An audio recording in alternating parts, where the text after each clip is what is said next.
Boa noite, Vitor. Boa noite, Zé. Boa noite, Fiuza. Um beijo ao nosso mestre Augusto Nunes, já fazendo muita falta.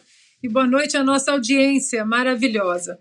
Bom, vamos colocar os pingos nos is, né? O deputado Felipe Barros fez um trabalho aí brilhante, porque ele expôs a hipocrisia dessa comissão de transparência eleitoral, que de transparência não tem nada. Colocar documentos importantes e que a população quer saber, né?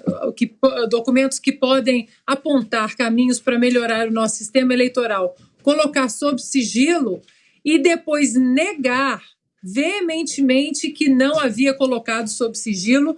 Fica aqui, então, os nossos parabéns ao deputado Felipe Barros, que não desistiu e continuou forçando aí para que isso viesse a público, para que os documentos, para que as sugestões feitas pelo Exército, pelas Forças Armadas, tornem aí de conhecimento do povo. O documento, Vitor, eu estava lendo aqui, o documento mostra exatamente por que as Forças Armadas hoje, elas estão lá no topo da lista de instituições que o brasileiro confia. Uma pesquisa recente mostrou isso, né, que as Forças Armadas estão lá em cima.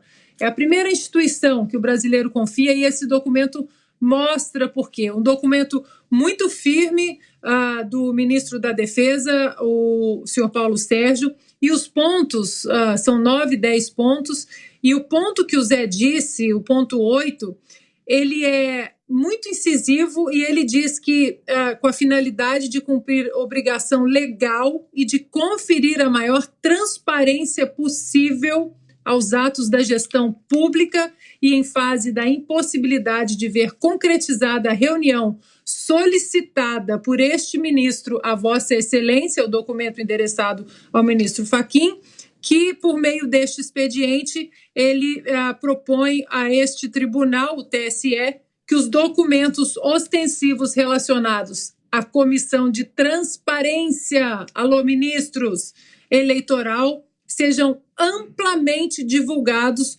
conjuntamente pelo Ministério da Defesa e por essa Corte Eleitoral, haja visto o amplo interesse público do tema em questão.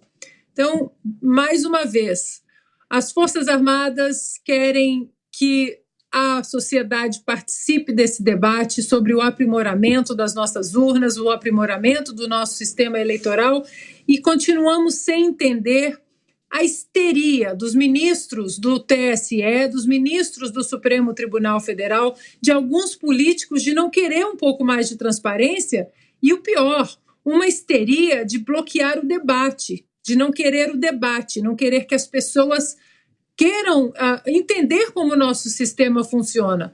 Então, eu recomendo muito à nossa audiência que vá à internet, dê uma olhada, é um documento de 2 páginas apenas, mas que é muito incisivo e que pede exatamente isso, a transparência ao público e a participação da sociedade numa eleição que deveria celebrar a democracia.